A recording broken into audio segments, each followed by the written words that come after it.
Good evening. Thanks for joining us. This is NTD Business, and I'm Paul Graney. Small business confidence hits a 7-year low. Find out what experts think is causing it. American casino mogul Sheldon Adelson dies. He was one of the world's richest men and one of the nation's most influential Republican donors. Downloads of messaging app Signal skyrocket. It's after WhatsApp says it'll give your data to Facebook. And watch out, New York. State lawmakers want to tax part-time residents even more. We hear from two retail experts. Stocks shook off a midday slide and ended slightly higher on Wall Street today. The Dow rose 60 points or 0.19%. The S&P 500 gained about 2 points or 0.04%. The Nasdaq added 36 points or 0.28%. Energy stocks led the gains today as crude prices rose, finally. Treasury yields were up and small business stocks outpaced the rest of the market. Some news on small businesses in just a moment. And stimulus payments are in the mail. My wife got hers yesterday. We're some of the lucky ones who were able to keep working during lockdown, so we'll be able to put that money aside for now at least. And it looks like many other Americans will do the same. 44% say they'll save it. 36% say they'll pay off debt, and that leaves about 20% or 1 out of 5 people choosing to spend the stimulus.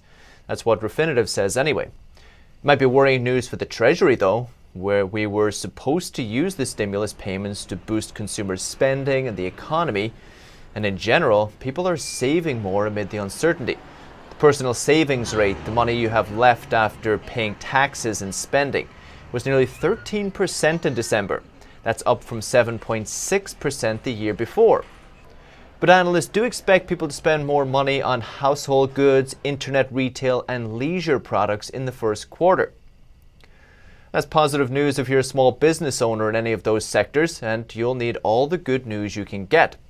Small business optimism hit a 7-month low in December. Experts put it down to the election results and the worsening CCP virus situation. The National Federation of Independent Businesses says small businesses are worried Biden administration policies won't be good for them. They're also worried about new lockdowns and virus cases.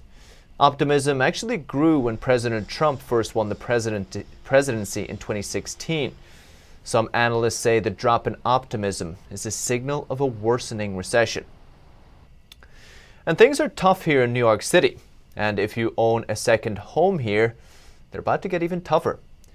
Three New York state lawmakers are revisiting legislation to tax rich people's second homes. They want more revenue for the city. It's understandable. The city's broke.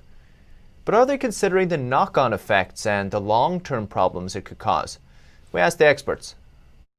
New York's proposed property tax targets people's secondary homes. Real estate broker Michael Franco says it's projected to raise $650 million in revenue for New York City. But there are other factors that don't look so good, like lower property values. Values in property go down. The transfer tax revenue is going to go down because the transfer tax is based on the sale price of the property. The pressure of the tax encourages selling, which increases inventory and creates downward pressure on real estate values.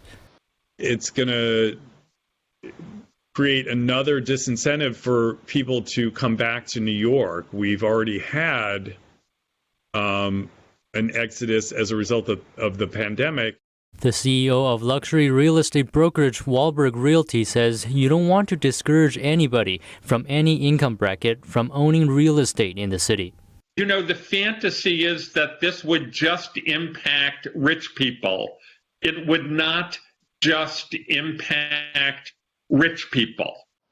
Peters points to middle-income people who inherit apartments and rent them out, as well as those who own a tiny apartment where they sleep a few nights a week because the commute is too much. The proposal's up for discussion because the city is low on cash. Whenever the city is in need of money in one way or another, they tend to go after real estate. He says real estate already provides an enormous percentage of revenue.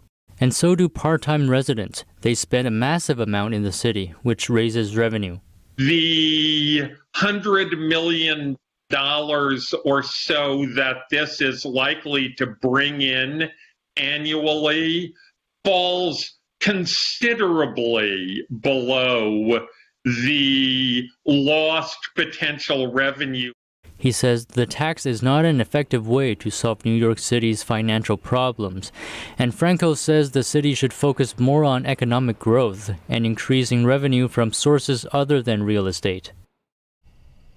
Despite the city's problems, I'm sure you've heard people say, don't bet against New York. And it looks like the community there pulled together to save at least two of the city's struggling businesses, two music venues. NTD's Phil Zoe has the details. Gee, I'm glad I'm living. Customers of two New York City clubs have raised over $500,000 to save them. The owner of the West Bank Cafe, Steve Olson, says customers started a GoFundMe page to keep the music playing at the theater club. We were a couple of weeks from really running out of money and going out of business. And two friends came in and heard we were in trouble, and they refused to let the place go out of business. In less than 2 weeks, they put together a telethon raising over $340,000. Broadway singers and actors performed. And the outpouring of love we've received from over 3,200 customers, friends, performers, has been overwhelming to say the least. A few blocks away, Birdland Jazz Club had a similar experience. Very heartwarming to see the response we've had. The music venue raised over $170,000 on GoFundMe. I just love the fact that they care about Birdland, about the music, and about what it means to New York. Meanwhile, many restaurants, shops, and Broadway shows are still closed. A local real estate agent with 3 decades of experience says things are bad. I have no business. That's how it's affected me economically. It's been bad, really bad. But a local resident remains optimistic about New York City. I'm very optimistic. We'll be back. It'll be slow and it'll be careful, but we'll be back. The owners of Birdland and the West Bank Cafe now believe they can survive the pandemic thanks to their customers. Reporting from New York, Phil Zoe, NTD News. You still can't eat indoors in New York. If you're thinking about eating outdoors, I'd recommend wrapping up well. But on Monday, the governor said it's time to reopen the economy as soon as possible. Before he says there's nothing left to open. Yes, Governor, it's time to open the economy. It's just about time. And billionaire casino mogul and Republican mega donor Sheldon Adelson has died following a long-term illness. Here's the details. Las Vegas Sands announced on Tuesday that its founder, Sheldon Adelson, died from complications related to cancer. He was 87 years old. Adelson headed the world's largest casino company, and he was ranked number 19 on the Forbes list of the richest Americans, worth nearly $30 billion. He became one of the nation's most influential Republican donors by setting records for individual contributions. Adelson contributed more than $100 million in the 2018 midterm elections. The son of Jewish immigrants, Adelson's political advocacy helped ensure that support of Israel became a pillar of the Republican platform. He was closely aligned with Israel's conservative Likud party and funded a popular daily newspaper called Israel Today. Israeli Prime Minister Benjamin Netanyahu said Tuesday that Adelson will forever be remembered for his work strengthening ties between the U.S. and Israel. And I'm sure you know Twitter and Facebook banned President Trump and some other prominent Republicans. Some say it's fine because he was endangering people. Some say they're private companies so they can do what they want. Now Tesla CEO Elon Musk is weighing in. He says big tech needs to make a distinction between hate speech and speech it hates. Musk was replying to a satirical article. He tweeted, "A lot of people are going to be super unhappy with West Coast high tech as the de facto arbiter of free speech." His comments came after big tech moved to ban Trump and his supporters, citing risk of further incitement of violence. President Trump also blasted big tech, saying they made a mistake by censoring speech. And a Florida lawmaker is now asking the state to divest from companies including Twitter, Google, and Facebook. A conservative investment fund as well, they're also stopping investment in big tech companies. Some fallout. So, if you're one of the ones who's fed up with big tech, or maybe just want an alternative, you can join the almost 1 million others who are downloading the encrypted messaging app Signal every day. NTD's Patrick Hayden has the details. Downloads of messaging app Signal have skyrocketed following an update to WhatsApp's privacy policy. On Sunday, around 810,000 users downloaded Signal. That's up about 18 times from the week before. WhatsApp's new terms means it can share user data with its parent company Facebook, including location and phone number. Privacy advocates question the move, citing Facebook's track record in handling user data. Many even suggest migrating to a different platform. A few days ago, Elon Musk, the world's richest man, encouraged people to use Signal. And it's had to buy new servers to handle the increasing traffic. Until now, the non-profit app was largely used by journalists and human rights activists looking for a more secure and encrypted messenger. WhatsApp's update will be released on February 8th. It will affect all countries outside of Europe and the UK. Reporting by Patrick Hayden, NTD News. If you follow undercover journalist Project Veritas, you'll know they released some pretty incredible videos. Today they released a video in which a former PBS lawyer lays out a radical plan to re-educate the children of Republican voters. NTD's Miguel Moreno has more on the clips. Kids who are growing up. In this video released by Project Veritas, former PBS principal counsel Michael Beller is seen joyously speaking about spikes in CCP virus cases in Republican states. What's great is that COVID is spiking in all the red states right now, so that's great. Why do you think so? Because either those people won't come out to vote for Trump, because the red states, or a lot of them are sick and dying. The video was a compilation of undercover clips. Project Veritas is a nonprofit that says it aims to expose corruption in the private and public sector. In another clip, Beller is heard talking about re-education camps for the children of Republican voters. Anyone Biden wins will go through all the Republican voters, and Homeland Security will take the children away. And we'll put them into re-education camps. Amen. PBS, a public broadcaster, said in a statement, this employee no longer works for PBS. As a mid-level staff attorney, he did not speak on behalf of our organization, nor did he make any editorial decisions. PBS hasn't said when he left the company, so we reached out for comment, but we didn't hear back before airtime. Project Veritas told us that they captured recordings of Beller's meetings with the company as recently as last night. PBS also said that Beller's views don't reflect their values or opinions. Project Veritas asked in a press release, how can we trust mainstream media staffed by individuals like these? Tax dollars pay their salaries. We couldn't confirm the date on which each recording of Beller was taken. Miguel Moreno, NTD News. Still to come. You might know someone looking for work? Well, Chipotle is hiring more workers with a nationwide recruiting event this week. Digital sales are strong there as more people stay at home and order online. And General Motors unveils a flying car at the Virtual Consumer Electronics Show. Find out more about it after the break.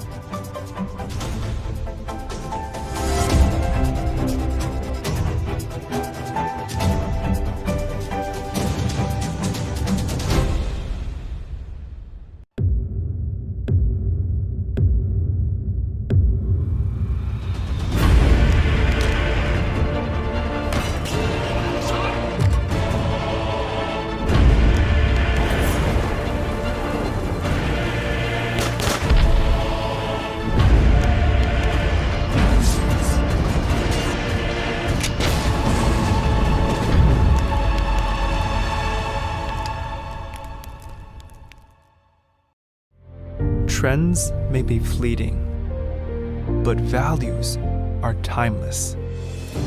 We now bring you this new clothing brand with classic design and luxurious comfort. It's our way of sharing hope and inspiration from the world of Shenyun. We bring you Shenyun Dancer. Wear it with honor.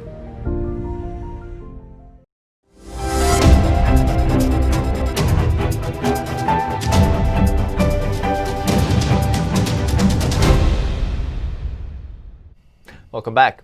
You might know somebody looking for work. Well, Chipotle wants to boost its workforce. It's holding its first national hiring event this year. It's scheduled for Thursday. The fast food chain has seen very strong digital sales this year as people stay at home and order online. Chipotle is hiring. It wants to add 15,000 workers in the U.S. as it benefits from strong demand during the pandemic. One analyst says Chipotle is planning on future growth. In October, the company said it would open about 200 new restaurants.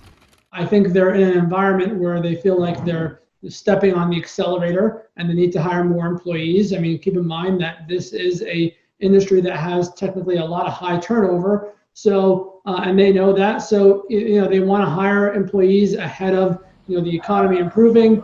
And ahead of the unit growth that they have planned for 21 and beyond.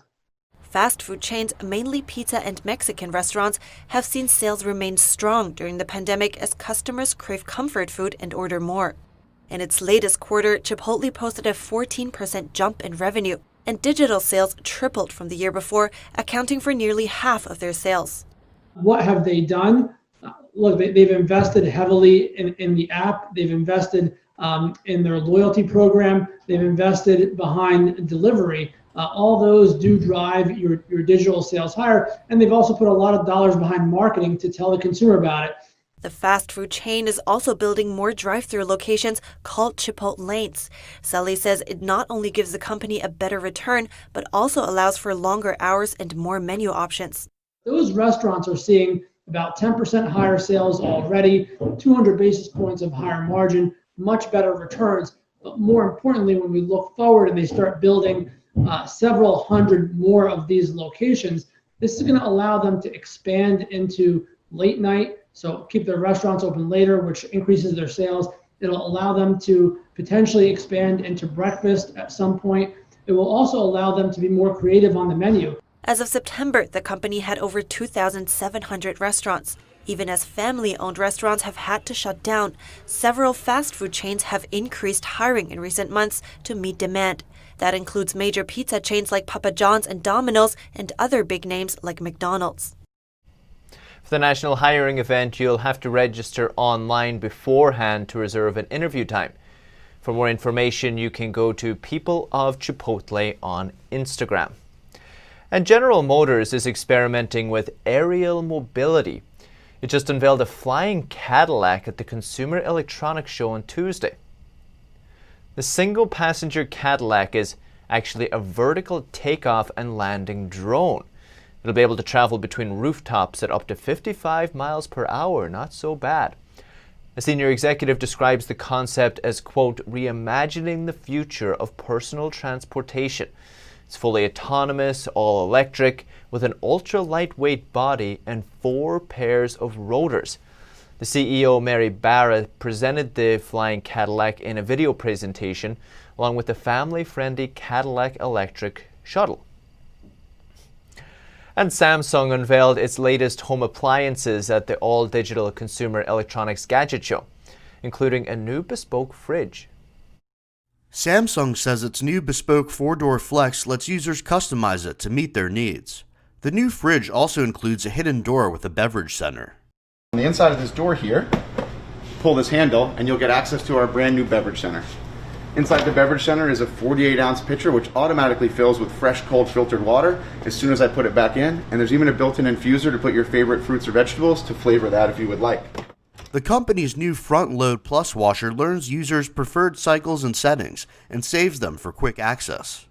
An AI control feature chooses the appropriate cleaning cycle and dispenses the right amount of detergent.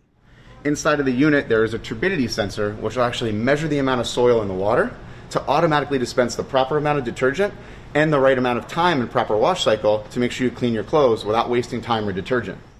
Among other new Samsung home appliances is the air dresser that steams clothing through the hanger to refresh them. it forces actual steam and air through the hanger into the garment to de-wrinkle it, deodorize, and refresh it. And then, right here on the front, you can see your controls. I've got the ability to just do normal items, delicates, sport coats, and I can even sanitize using this unit in between washes. Samsung also showcased its 2-in-1 Galaxy Chromebook 2. Both a laptop and a tablet, it features a high-resolution QLED display. The 4-day digital-only CES 2021 Gadget Show runs till Thursday. The Consumer Technology Association says almost 2,000 companies are taking part, including Samsung, LG, IBM, Intel, and Omron. And in a long-running dispute with the European Union, America now says from Tuesday it will collect new duties on aircraft parts from France and Germany. Wasting no time, the US government said it would begin collecting new duties on aircraft parts and other products from France and Germany from Tuesday. That's after it failed to resolve a 16-year dispute over aircraft subsidies with the European Union. In a notice to shippers late on Monday, US Customs and Border Protection said the new duties would apply from midnight on Tuesday. It's part of a long-running battle over government subsidies to Europe's Airbus and its US rival Boeing, with both having won cases at the World Trade Organization in recent years. The US will impose an additional 15% tariff on aircraft parts, including fuselage and wing assemblies, plus a 25% duty on certain wines. A European source familiar with the matter said talks between the two sides stalled in the final weeks of the Trump administration. Brussels said it would seek a swift resolution of the issue with US President-elect Joe Biden when he takes office later this month, although the Biden team had no immediate comment on the tariff issue. Airbus said the expansion of tariffs to include aircraft components made in France and Germany was counterproductive. Some alcohol from the Airbus-producing nations, France, Germany, Spain and Britain, had already been subject to tariffs, but new varieties are now affected, and the French Wine Exporters Federation called it a sledgehammer blow. Still to come this evening, some out-of-this-world wine returns to Earth. Find out where it was and why. And new car prices hit an all-time high. Find out what's driving prices up after the break.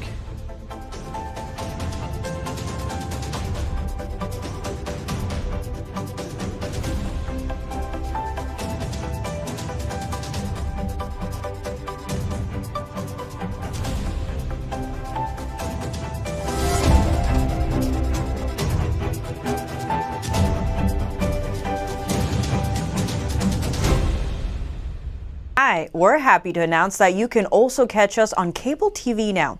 Millions of households already choose us as one of their trusted news sources, and you can too. You can watch us in Chicago, Washington, D.C., New York, and many other cities as well. And if your system doesn't carry NTD yet, you can just give them a quick call and request NTD on your cable provider.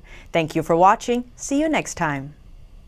It has more than 90% concentration of omegas 3, 6, 7, and 9. It effectively improves brain power and is beneficial to the heart's health. Puretang Omega 3 does not smell of fish and contains no pollutants, so both adults and children can safely and easily consume it over a long period of time. Puretang Green Vegetable Omega 3. Eat 2 a day and you'll feel brand new!